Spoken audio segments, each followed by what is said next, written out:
একটা ব্যক্তিকে দুজক থেকে উঠানো হবে, তাকে দুজক থেকে উঠানোর কারণ জিজ্ঞাসা করা হবে, আমাকে কেন দুজক থেকে উঠানো হলো, কারণটা কি? আমি তো দুজকি, আমার আমল বলে আমি দুজকি, কেন উঠানো হলো? তখন সে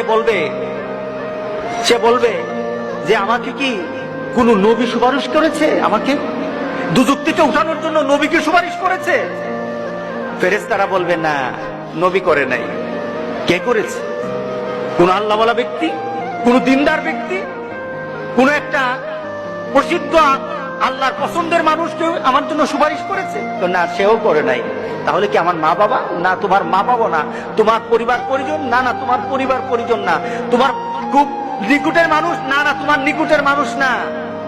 তোমার একটা বন্ধু ছিল, তুমি তাকে চিন্তা, তার একটা সম্পর্ক ছিল তোমার সাথে, কিন্তু সে যে চরিত্রের ছিল তুমি সে চরিত্রের ছিল না, কিন্তু সে তোমার মহব্বত করত, সে তোমাকে ভালোবাসতো, তোমার সাথে তার একটা চলাফেরা ছিল। সে জান্নাতে চলে গেছে আর তুমি দুজকে। সে জান্নাতে তোমাকে খুঁজতেছিল, আমার বন্ধু কোথায়, আমার বন্ধু কোথায়, সে খুঁজতেছিল তোমাকে, জান্নাতে তুমি খুঁজে পায় নাই। তখন আল্লাহকে বলেছে, আল্লাহ আমার বন্ধু কোথায়? তোর বন্ধু তো দুজকে, তোর বন্ধু তো দুজকে।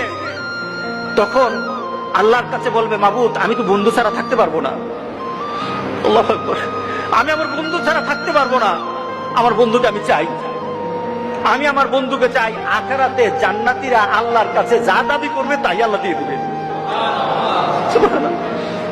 তাকে বলবে, আল্লাহর কাছে বলবে, আল্লাহ আমি আমার বন্ধুরে চাই, সে তো দুজকে, আমি দুজক বুঝি না, কিছু বুঝি না, আমার বন্ধুর আমি চাই, আমার বন্ধুকে আমি চাই। আল্লাহ বলবে, এই সে তো আর তার বন্ধুরে ছাড়া থাকবে না, সে তো অস্থির হয়ে গেছে, আনান আমার জান্নাতীদেরকে আগে খুশি কর, আমার জান্নাতেরই খুশি কর। ওই যে জান্নাতে দুজকে যে পড়ে আছে তারই উঠা, তার সামনে নিয়ে আয়, তার সামনে তাড়াতাড়ি নিয়ে আসবে। তখন সে চিন্তা কর, তখন ফেরেশতাদেরকে বলবে, আমাকে কে আনলো, কে আনলো? সে প্রশ্ন করবে, আমাকে কে আনলো? ওই যে তোমার একটা দুনিয়াতে বন্ধু ছিল, সে নামাজ পড়তো, সে দিনদারি ছিল, সে আল্লাহওয়ালা ছিল, তোমার জন্য ভালো চিন্তা করতো, কোনোদিন খারাপ চিন্তা করতো না, তোমার জন্য শুধু দুনিয়ার চিন্তা